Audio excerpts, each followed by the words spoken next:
കിഴുന്ന ശ്രീകൃഷ്ണ ക്ഷേത്രം പ്രതിഷ്ഠ ബ്രഹ്മകലശ മഹോത്സവ ചടങ്ങുകൾ മറ്റന്നാൾ സമാപിക്കും. ക്ഷേത്രം തന്ത്രി മുല്ലപ്പള്ളി ശ്രീനാരായണൻ നമ്പൂതിരിയുടെയും സദസ്യർ ശ്രീ കോറമംഗലം ദാമോദരൻ നമ്പൂതിരിയുടെയും 12-ലധികം ആചാര്യ ശ്രേഷ്ഠന്മാരുടെയും മുഖ്യ കാർമ്മികത്വത്തിൽ ഞായറാഴ്ചയായിരുന്നു ക്ഷേത്ര പ്രതിഷ്ഠാ കലശം. നിരവധി ഭക്തജനങ്ങൾ ചടങ്ങിൽ പങ്കാളികളായി.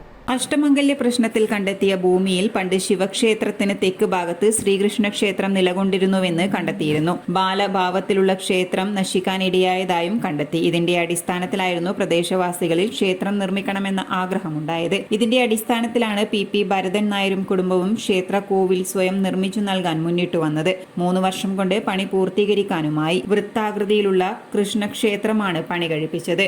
ചുറ്റമ്പലത്തിന്റെ പണിയും നമസ്കാര മണ്ഡപവും മറ്റ് നിർമ്മിതികളും ഒന്നിച്ച് നടന്നു. കൂടാതെ ക്ഷേത്ര നിർമ്മിതിയിൽപ്പെട്ട നമസ്കാര മണ്ഡപത്തിന്റെ കരിങ്കൽ തൂൺ, മേൽക്കൂരയ്ക്കാവശ്യമായ ചെമ്പ്, ചുറ്റമ്പലത്തിന്റെ 4 നടയിലുള്ള കരിങ്കൽ കട്ടില, വാതിൽ, ചെങ്കൽ തൂണുകൾ, മറ്റ് സാധന സാമഗ്രികൾ, ബലിക്കല്ല്, 7 തട്ട് ദീപസ്തംഭം, ശ്രീകോവിലിനകത്തെ പ്രഭാവലയം, നിലവിളക്ക്, ചങ്ങലവിളക്ക്, മണി, വിവിധ പൂജാപാത്രങ്ങൾ എന്നിവ സമർപ്പണമായും ലഭിച്ചു. ക്ഷേത്ര നിർമ്മാണത്തിനുള്ള ഭൂമി ചെറുവാക്കോടൻ തറവാട്ടുകാരാണ് നൽകിയത്. ഇവിടെ ഒരു ഭദ്രകാളി മന്ത്രമൂർത്തി സാന്നിധ്യവും ഉണ്ടെന്നും അവയുടെ അവശിഷ്ടങ്ങൾ കണ്ടെത്തുകയും ചെയ്തിട്ടുണ്ട്. ബാലാലയ പ്രതിഷ്ഠ നടത്തി പ്രസ്തുത ക്ഷേത്ര നിർമ്മാണം ഇപ്പോൾ ആരംഭിച്ചിരിക്കുകയാണ്. ജൂൺ 4 മുതൽ 12 വരെയുള്ള കാലാവധിയിൽ ക്ഷേത്രം തന്ത്രി മുല്ലപ്പള്ളി ശ്രീനാരായണൻ നമ്പൂതിരിയുടെയും സദസ്യർ ശ്രീ കോറമംഗലം ദാമോദരൻ നമ്പൂതിരിയുടെയും 12-ലധികം ആചാര്യ ശ്രേഷ്ഠന്മാരുടെയും കാർമ്മികത്വത്തിൽ ജൂൺ 9 കാലത്ത് 6 മണിക്കും 6:29 ഇടയിലുള്ള ശുഭമുഹൂർത്തത്തിലാണ് ക്ഷേത്ര പ്രതിഷ്ഠാ കലശം നടന്നത്.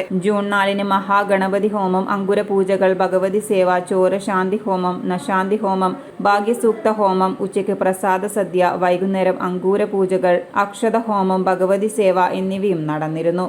തുടർന്ന് സത്യസായി സേവാ സമിതിയുടെ ഭജനയും അരങ്ങേറി. ശനിയാഴ്ചയും വിവിധ ഹോമങ്ങളും പൂജകളും നടന്നു. ഗണപതി ഹോമം, കുംഭേശ കർക്കരി പൂജ, ശയ്യാ പൂജ എന്നിവയും നടന്നു. ഞായറാഴ്ച 5:30 മുതൽ മഹാഗണപതി ഹോമം, പ്രസാദ പ്രതിഷ്ഠ, നാഥീൻമുഖ പുണ്യാഹം, പാണി പീഠ പ്രതിഷ്ഠാദാന മുഹൂർത്തം, ദേവപ്രതിഷ്ഠ, കുംഭേശ കലശാഭിഷേകം, ജീവകലശാഭിഷേകം, നിദ്രാകലശം, അഷ്ടബന്ധക്രിയ, പ്രാണപ്രതിഷ്ഠ, പൂജ, പായസ നിവേദ്യം, പരിഹോമം, പ്രതിഷ്ഠാ ദക്ഷിണ, ഉപദേവതാ പ്രതിഷ്ഠകൾ, പൂജ, നിത്യനിദാനം, മറ്റു ഉത്സവാദി ചടങ്ങുകൾ നിശ്ചയിക്കൽ എന്നിവയും നടന്നിരുന്നു. പ്രസാദ സദ്യയും ഉണ്ടായിരുന്നു.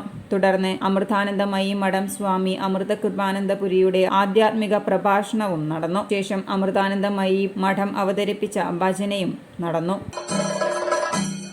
നാരായണ നാരായണ നാരായണ നാരായണ നാരായണ നാരായണ നാരായണ നാരായണ നാരായണ നാരായണ